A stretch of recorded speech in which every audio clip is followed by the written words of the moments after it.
Welcome to the debate. Today we are looking into the intricate economic engine of the Wadsworth simulation.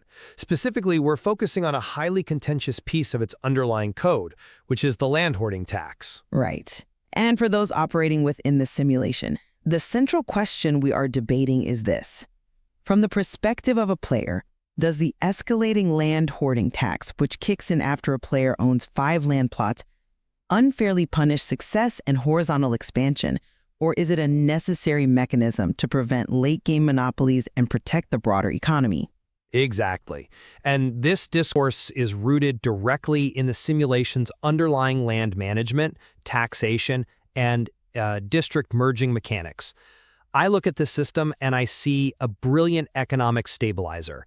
It's one that protects the land market and actively drives strategic vertical integration. And I take the opposing view. When you actually run the numbers on this, the hoarding tax functions as a mathematically brutal penalty. It artificially restricts growth and funnels successful players into punishingly expensive alternative structures, essentially penalizing them for playing the game well. Let's start by establishing the baseline of how a player actually experiences this system, because I think the simulation is remarkably generous in its initial runway. When a player first logs into Wadsworth, they aren't hit with these mechanics immediately. You are granted a free starter plot, typically a prairie with riverside access, just to begin your operations and get a feel for the supply chains. Sure, the start is fine. Right, and furthermore, the simulation allows you to accumulate up to 5 total land plots, completely tax-free from a hoarding perspective. During this phase, you only pay the standard, very reasonable property taxes. But we have to look at the macroeconomics of Wadsworth. The economy continually expands. The code automatically triggers new government land auctions every time the total global cash increases by $10 million. So you have a dynamic where land is a strictly finite spatial resource on the map, but the money supply is theoretically infinite as businesses produce and sell goods. Which is a classic multiplayer economy problem. I mean, absolutely. But the solution they've chosen is what we really need to scrutinize here.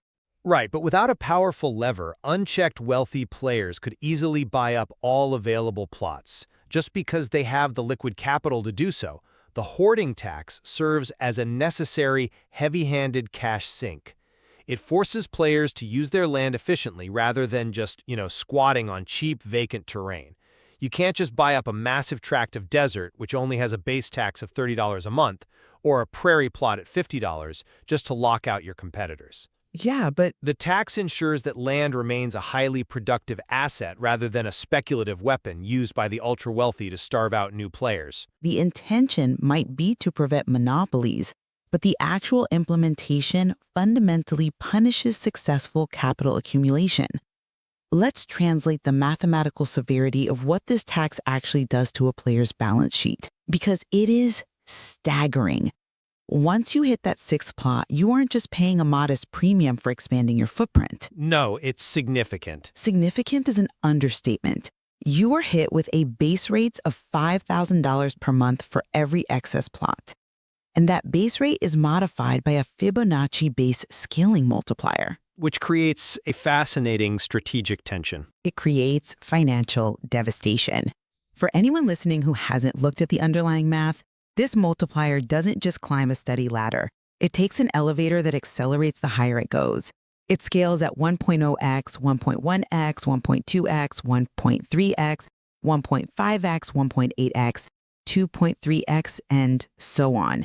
By the time you hold your 8th or 9th plot, you aren't just paying double, you are paying exponentially more. That's the point of a Fibonacci offset. But crucially, this isn't collected at the end of the month or during some annual fiscal tick. The simulation extracts this fee hourly from the player's cash reserves. That's every 720 ticks of the simulation. It effectively drains a successful player's bank account in real time just for attempting to expand their operational footprint. This is not mere economic friction to cool down a hot market. It is a hard, artificial cap on horizontal business scaling. The simulation is essentially telling the player that building a massive, sprawling corporate empire across dozens of plots is flatly prohibited by the laws of its physics. But that mathematical severity is exactly the point. You have to look at the economic philosophy behind that Fibonacci sequence. It's an aggressive lever, absolutely, but it is a deliberate design choice. The sequence they chose for the multiplier offset, where each new tier adds the previous two multipliers together, creates a perfectly calibrated pressure valve. Calibrated to destroy wealth, maybe? Absolutely afford to hold one or two extra plots temporarily. An empire of 6 or 7 plots is financially viable if your supply chains are meticulously optimized. But you are correct that trying to hold 15 plots becomes mathematically impossible. The simulation wants to make mindless, infinite accumulation impossible. It acts as a literal cash sink to balance the game's money supply. But is it a balanced cash sink or a punitive one? I'd argue it's incredibly effective. Without it, inflation would render the currency completely meaningless. The wealthiest players would just sweep the market the moment a new plot drops. The tax forces players to make hard choices about their portfolios. You can't just casually hold a remote tundra plot because you might want to drill for oil there next year. If you own it, you need to be generating massive value from it right now to justify the carrying cost. Let's talk about the proportionality of those carrying costs, though, because this is where the player experience really sours. The baseline property taxes in the game make sense. As you mentioned, a basic prairie plot is $50 a month. Even a highly desirable mountain plot with heavy resource deposits might run you $70, maybe modified by a 2.0x multiplier if it's near an urban center, or 0.7x if it's remote. Right. So a player is looking at an underlying asset tax of maybe $140 a month on the high end. Imposing a $5,000 base hoarding tax on top of that, which then scales exponentially, is entirely disproportionate to the actual economic value of the land itself. It creates a jarring disconnect for the player.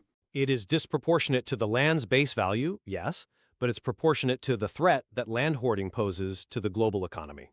But consider what it does to natural gameplay loops. Imagine you are a player who wants to build an auto assembly pipeline. It's one of the most satisfying supply chains in the game. To do it right, you might need a mineral mine, a steel foundry, a glass factory, an auto parts factory, a chassis factory, and the final assembly plant. A classic horizontal build. Exactly. That is 6 plots right there, just to fulfill one complex production chain. By aggressively punishing that natural horizontal growth, the simulation is telling the player that advanced manufacturing is inherently penalized unless you sacrifice your profit margins to this arbitrary hourly wealth drain. I see the frustration in that scenario, but I would look at it from a different angle. The simulation doesn't want to punish advanced manufacturing, it wants to elevate it to the next tier of gameplay. The developers didn't just put up a wall, they built a door. When you hit this cap, the user interface actively prompts you with a solution. It says, consider creating districts to consolidate land. This is where the true late-game meta exists. The district system. Yes, players can take 5 plots of the same terrain type, provided they are all actively occupied by businesses, and merge them into a permanent district. You can create an aerospace complex, an industrial zone, or a food production zone. Right, the supposed solution. It is a solution. It consolidates 5 plots into a single entity, which instantly frees up 4 slots in your real estate portfolio, relieving the pressure of the hoarding tax completely. It pushes players to build tall rather than wide. It's a structural evolution of the economy, forcing those sprawling early-game industrial footprints to consolidate into highly efficient, localized megastructures. I have to push back strongly on framing districts as a graceful solution, because doing so completely ignores the staggering costs associated with creating them. It is essentially a mafia jargon. Let's break down what that UI nudge actually demands from the player. It is a forced wealth destruction event. First, to create a district, you have to destroy the original plots and all the individual businesses currently operating on them. That is a massive forfeiture of your sunk capital. But you are trading that sunk capital for a much higher ceiling of production. Eventually, maybe, but the upfront pain is brutal. Second, you have to pay a base merge cost of $1 million out of pocket. And that cost scales up by a 1.25x multiplier for every subsequent district you create. Which keeps district creation gated as an endgame achievement. But the absolute most punishing part is the permanent property tax that replaces your hoarding tax. When you create a district, you are hit with a 15x multiplier on the base land tax for that new megastructure forever. Which, again, is offset by the massive production buffs and efficiencies an industrial zone provides. Yes, but let's do the math on that 15x multiplier. If you take, say, 5 standard prairie plots at $50 a month, your tax bill doesn't just combine to $250. Because of that multiplier, a modest footprint suddenly costs you thousands in baseline property tax. So the game forces players to make a draconian choice: endure the punishing hourly Fibonacci hoarding tax that drains your liquid capital, or permanently lock millions of dollars into an unsellable megastructure with a brutal baseline tax rate. Because remember, once a district is created, it can never be dismantled or sold on the open land market. It's an irreversible capital sink. It is irreversible, and the upfront cost is heavy. But let's look at why the simulation prevents you from selling that district back onto the open market, and why this entire system exists in the first place. It all comes back to the health of the open market itself. The land market in Wadsworth operates on a Dutch auction system. Meaning the prices start high and slowly tick down over a 24-hour period until someone bites. Exactly. The government generates new land, and the price drops until the market meets it. If it doesn't sell at all, it goes into the land bank. Now, the land bank has a strict maximum capacity of 100 slots. If the ultra-wealthy were allowed to hoard land without the friction of the Fibonacci tax, they would snap up every single plot the second it spawned. The Dutch auction would break because the demand from billionaires would instantly clear the supply at maximum price. The land bank would never function properly. And the newer players get boxed out. Completely boxed out. Imagine a new player logging into Wadsworth for the first time, getting their starter plot, building up some capital, and trying to expand. If the wealthy could hoard, that new player would be completely locked out of prime real estate. The hoarding tax ensures that the secondary player-to-player market remains highly fluid. It forces wealthy players to constantly evaluate their portfolios and sell off their low-performing plots to avoid the tax. That mechanism distributes land back to newer players and keeps the economic ladder intact. That assumes the tax actually stops wealth concentration, which it doesn't. It merely displaces it into other avenues that are just as damaging to the player fantasy. How so? The fundamental rule of any economic simulation, or any real economy for that matter, is that capital will always find a place to park itself. Because horizontal land expansion is so mathematically penalized by this tax, the ultra-wealthy players don't just stop trying to get richer. They simply divert their capital into alternative asset hoarding. Let's look at the City Now ETF in the simulation. The index fund? Exactly. It's tied to the city's overall land value. True, but it doesn't stop there. They will also stockpile millions of units of essential commodities like energy or water in their inventory. By hoarding those, they effectively corner the market and dictate prices to the rest of the server. By putting such an aggressive, artificial cap on land ownership, the simulation breaks the classic real estate tycoon fantasy that so many players want to pursue, without actually solving the underlying issue of wealth disparity. The rich still get richer, they just do it by manipulating the commodity order books instead of building sprawling, magnificent corporate campuses. I think there is a crucial distinction there, though. I understand the frustration of the real estate tycoon fantasy being capped, but the displacement of wealth into financial instruments or commodities is actually a much healthier dynamic for a multiplayer environment. Healthier? Cornering the energy market is healthier? Yes, because land is the only truly exclusionary asset in Wadsworth. Think about it. If I own a plot of land, you physically cannot build a business on it. If I buy up all the land, you cannot play the simulation in any meaningful way. It is a zero-sum resource. However, if I buy 1 million shares of the City Nav ETF, it doesn't stop you from playing. You can still build your bakery, you can still farm your apples, and you can still participate in the economy. The ETF is asset-backed by the land holdings of the cities themselves, which means it distributes the value of the land to investors without requiring them to hoard the physical plot slots. The hoarding tax acts as a firewall between infinite wealth generation and finite spatial resources. But the implementation of that firewall is what makes it so psychologically exhausting for the player. The sheer anxiety of the hourly drain from your cash balance cannot be overstated. In most economic simulations, taxes are paid on a distinct cycle.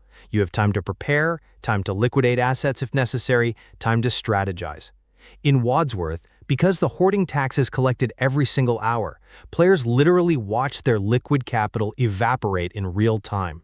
It demands active management. It demands paranoia. If you are trying to save up for a major capital expenditure, like funding a municipal mega project or buying a high-tier executive to run your company, just a few extra plots makes it mathematically impossible to accumulate the necessary cash. Your balance is constantly bleeding out. It forces a highly reactive play style where you are constantly terrified of the Fibonacci curve catching up to your profit margins. It doesn't feel like a brilliant strategic puzzle. It feels like the game is actively reaching into your pocket to penalize you for having the audacity to grow. But that real-time feedback, as stressful as it might be, is arguably the system's greatest strength. If you are bleeding cash hourly, the simulation is communicating to you very clearly and undeniably that your current corporate structure is inefficient. It is telling you to either list that excess land on the player-to-player market, which helps a newer player, or to consolidate it into a district which progresses your technological tier. Or it's telling you that the developers couldn't figure out a better way to balance the money supply than just setting the player's wallet on fire. If we step back and look at the whole board, the overarching goal of this tax is clearly to maintain a functional society within the game. In an environment where capital generation is infinite, but the map is finite, you must have a ruthless mechanism to prevent monopolistic land grabs. The tax protects the Dutch auction system, ensures that the land bank doesn't stagnate, and keeps the secondary real estate market highly fluid. It elegantly, if forcefully, pushes late-game players toward the complex, vertical integration of the district system. It solves the endgame spatial crisis before it can even begin. And looking at it from the other side, while the goal of preventing monopolies makes sense on paper, the specific mechanism they chose is a blunt instrument. By utilizing an aggressive Fibonacci sequence applied to a massively inflated base rate of $5,000, the game forces successful players into rigid, wildly expensive permanent structures. It strips away the freedom to build horizontally integrated supply chains and replaces it with a punitive hourly cash drain. And ultimately, it just shifts that wealth concentration into financial instruments and commodity hoarding rather than solving the underlying economic imbalance. I think where we absolutely converge today is on the profound, undeniable impact this single piece of code has on the simulation. The mathematics behind the hoarding tax fundamentally dictate the entire late-game real estate meta. Oh, without a doubt. Whether you view it as a necessary stabilizer or a draconian penalty, it is the defining constraint of the endgame. It dictates exactly how capital flows once a player masters the basic mechanics of production and retail. It is the gravity of the Wadsworth economy. It really highlights the inherent difficulty of balancing a multiplayer economy. When you have finite resources colliding with the player's theoretically unlimited capacity to generate capital, extreme friction is inevitable. We highly suggest our listeners dive into the Wadsworth simulation's land mechanics themselves to see how they would manage their own portfolios under the shadow of the Fibonacci curve. Thank you for joining us for this discourse on the code. We will see you next time.